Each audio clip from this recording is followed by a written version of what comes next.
दीपक कुमार जी, राधे राधे महाराज जी, आपके चरणों में कोटि कोटि प्रणाम। गुरुदेव, मेरे जीवन का एक समय ऐसा भी था कि मैं बुरे आचरणों में फंस गया था, जैसे शराब पीना, जुआ आदि। मेरे माता पिता और रिश्तेदार बहुत समस्या में आ गए थे, घर टूटने की कगार पर था। पर मेरी पत्नी ने आपके सत्संग में सुना कि अपने भजन किसी दूसरे को समर्पित भी कर सकते हैं, तो उन्होंने नाम जब मुझे समर्पित किया कि मेरी बुद्धि शुद्ध हो। तो महाराज जी, उसका प्रभाव ये हुआ कि मैं आज गलत आचरण छोड़ के मैं भी नाम जप के मार्ग पर लग गया हूँ और आपका सत्संग सुनता हूँ। महाराज जी, मतलब ये कहना चाह रहे हैं कि ऐसा ही 15 साल तो शादी के हो गए और उससे पहले से भजन करती थी भोलेनाथ का।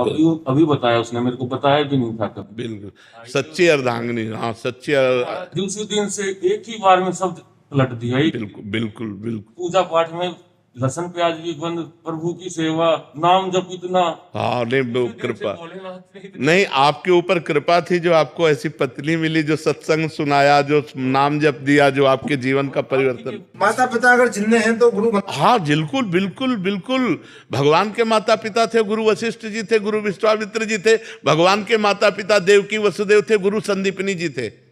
ऐसा थोड़ी है कि माता पिता जब पधार जाता तभी गुरु बुलाएं। हो सकता है माता पिता बने रहे, आप पधार जाओ, ऐसा होता है कि नहीं? माता पिता के सामने पुत्र पधार जाता है, तो अगर हम पधार गए, गुरु मंत्र नहीं लिया, नाम जप नहीं किया, तो हमारा जीवन व्यर्थ चला गया ना। अगर हम 100 नाम भी जप लेंगे तो हमारा मंगल हो जाएगा। वो कम से कम हमारे जीवन में स्टॉक में तो बने हैं, वो हमारा अगला जन्म संभाल देंगे। अगर हम 100 नाम भी जपे हैं तो अगला जन्म में हमें मनुष्य शरीर मिलेगा और 101 नाम से शुरू होगा, 99 से नहीं। लेकिन आप चाहे जितनी डिग्री पढ़ लो, चाहे जितने बड़े पदाधिकारी हो, चाहे जितने करोड़ों अरबों जमा कर लो, जब यहाँ से मरोगे तो न पद ये जाएगा, न डिग्री जाएगी, फिर ककारा से शुरू करना पड़ेगा। इसलिए नाम जप जरूर करो। कहीं ना कहीं किसी ऐसे कंठी न बंधवाओ, तो किसी महापुरुष को अपना मानकर उनकी आज्ञा के अनुसार नाम जप शुरू कर दो। वो भी गुरु बनाना ही माना जाता है। जैसे आप कंठी तिलक नहीं लगा रहे, लेकिन आपने मान लिया आज से मैं आपको गुरु मानता हूं, और आप राधा राधा जपना शुरू, तो आपका हो गया। आपने मान लिया तो आपका कल्याण हो जाएगा। साहिल बहल जी, राधा वल्लभ श्री हरिवंश। श्री हरिवंश महाराज जी। महाराज जी, जब श्री जी की कृपा से वृंदावन आते हैं तो अंदर से विचार आता है कि सबसे पहले गुरुदेव के दर्शन करें, फिर कहीं मंदिर जाएं। महाराज जी, ऐसा आना कहीं अपराध के नहीं, अंतर्गत तो उत्तम बात है। सबसे पहले गुरु पूजा, फिर इष्ट पूजा। ध्यान मूलम गुरु मूर्ति, पूजा मूलम गुरु पदम, मंत्र मूलम गुरु वाक्यम, मोक्ष मूलम गुरु कृपा। देखो भगवान श्री राम हैं, जब वो धनुष तोड़ने के लिए उठे तो पहले गुरुदेव को प्रणाम किया। जब धनुष उठाया तो पहले गुरु प्रणाम मन ही मन कीन्हा।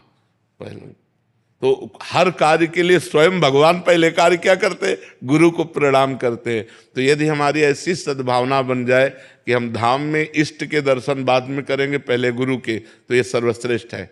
गुरु गोविंद दो खड़े, काके लागो पाए, तो बलिहारी गुरु आवले।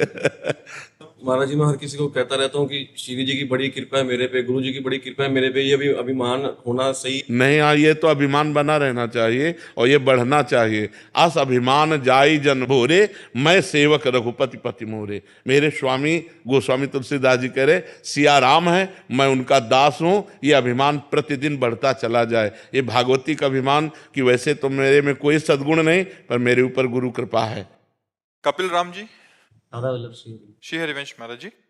महाराज जी, कभी कभी अंदर विचार आता है कि क्या सदगुरुदेव भगवान अपने से दूर स्थित प्रत्येक अपने शिष्य को देख रहे होंगे? व्यवहार में बहुत कम अवसर मिलता है साधक को कि वो उनसे मिल पाए। तो देखो, ऐसे में गुरु और शिष्य गुरु का के संपर्क- 2 स्वरूप है।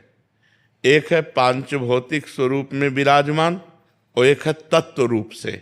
जो तत्व रूप में है वो अखंड मंडलाकारम व्याप्तमेन चराचरम, वो तुम्हारे अंदर भी बैठा है, तुम्हारे अंदर की हर बात सुन रहा है। और जो पांच भौतिक स्वरूप में है, वहाँ जाने पर ही देख पाओगे, बताने पर ही उत्तर मिल पाएगा। लेकिन जो अंदर बैठे हैं तो वो तुम्हारे साथ हैं, तुम्हारे हृदय में है। अखंड मंडलाकारम व्याप्तमेन चराचरम तत्पदम दर्शतमेन तस्मै श्री गुरुवे नमः। तो ये अखंड मंडलाकार जो व्याप्त जड़ चैतन्य में गुरुदेव हैं, उन्हीं को प्रधानता देनी चाहिए, क्योंकि वो हर समय आपके साथ है। ये शरीर तो आज है, कल नहीं रहेगा, लेकिन जो आपने मानस पटल पर अपने गुरुदेव बैठा लिए, वो तब तक रहेंगे जब तक आपका मोक्ष नहीं हो जाएगा, जब तक आपका कल्याण नहीं हो जाएगा। ये गुरुदेव तो कभी भी जा सकते हैं, लेकिन वो गुरुदेव कभी नहीं जा सकते जो आपने भावना में बैठा रखे हैं। मान लो आज आप सामने हो, लेकिन आप जब एकांत में होते हो तो भावना में आपके हैं ना गुरुदेव साथ, आप बातचीत भी कर सकते हो कि देखो महाराज जी अब हम चल रहे हैं, संभालना। तो अब अंदर बैठे हुए गुरुदेव से अपने हम बातचीत भी करते हैं और देखते हैं कि गुरुदेव ने उत्तर भी दे दिया, गुरुदेव हमें संभाल भी रहे हैं। तो वो गुरुदेव जो तत्व रूप से सब जगह विराजमान है, वो जान रहे हैं आपको, वो सुन रहे हैं, वो आपकी एक एक भाव देख रहे हैं और उसी का फल वो प्रदान करें। का स्थान माता पिता से ऊपर है क्या? हाँ, क्योंकि माता पिता संसार के शरीर को जन्म देने वाले हैं और गुरु शरीर के राग को मिटाकर भगवान से मिलाने वाला है। इसलिए माता पिता से भी बढ़ करके मातृ देवो भव, पितृ देवो भव, क्योंकि उन्होंने इस शरीर की रचना करने वाले परमात्मा के उसमें सहयोग हुआ, गर्भाधान किया, बालक प्रकट हुआ, उसका पालन पोषण किया। जब हम अज्ञानी थे तब उन्होंने हमारा पालन पोषण किया, इतना उनका संबंध है। लेकिन भगवान ने गर्भ में भी हमें बनाया, भगवान ने गर्भ में भी हमारी रक्षा की। तो भगवान है, भगवान के समान कोई नहीं। और उस भगवान को प्राप्ति कराने वाले गुरुदेव हैं, इसलिए भगवान से भी बढ़कर गुरुदेव है। और भगवान ने स्वयं कहा, सातो सम मोहिमय जग देखा और मोते अधिक संत कर लेखा। भगवान ने सबरी जी से कहा, और मोरे मन प्रभुवश विश्वासा, राम ते अधिक राम कर दासा, जाने उस संत अनंत समाना। भगवान को प्राप्त कराने के कारण गुरुदेव के समान गुरुदेव ही है, दूसरा कोई नहीं है। महाराज श्री कृपा करके जाने की बात ना कीजिए, हृदय बड़ा दुखता है, किसी बात कौन है हमारा। यार जो आया है सो जाएगा, क्या राजा रंग फकीर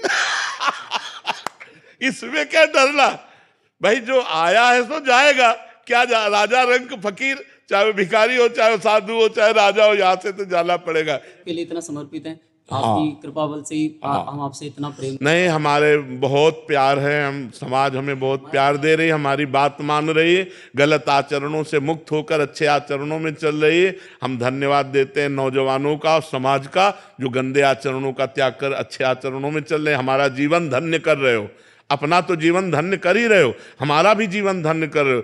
आज आप लोग अच्छे आचरण कर रहे हो तो ये हमारी साधुता का फल हुआ, ये हमारे जीवन का फल हुआ कि हम अपने देश के लिए, हम अपनी समाज के लिए कुछ कर पाए। नहीं तो हम अकेले भजन करके मर जाते, मुक्त हो जाते, कौन जानता। ऐसे हजारों लाखों भाई गंदे आचरणों का त्याग कर अच्छे आचरणों पर चल रहे हैं, तो हमें भी शीतलता प्राप्त होती है कि भगवान ने इस योग्य बनाया कि हम समाज के काम आए। समाज वचन से ही सही, पर हम काम में तो आए, हमारी समाज का सुधार हो रहा है, हमारे देश में नौजवान लोग अच्छे आचरणों की तरफ चल रहे हैं। ये हम अपने जीवन को धन्य मानते हैं आपके कारण, आपके कारण। अगर आप सुधर रहे हो तो हम अपने को धन्य मानते हैं कि हमारी साधुता, हमारा भगवान के मार्ग में आना सार्थक हुआ कि समाज के हम काम आए।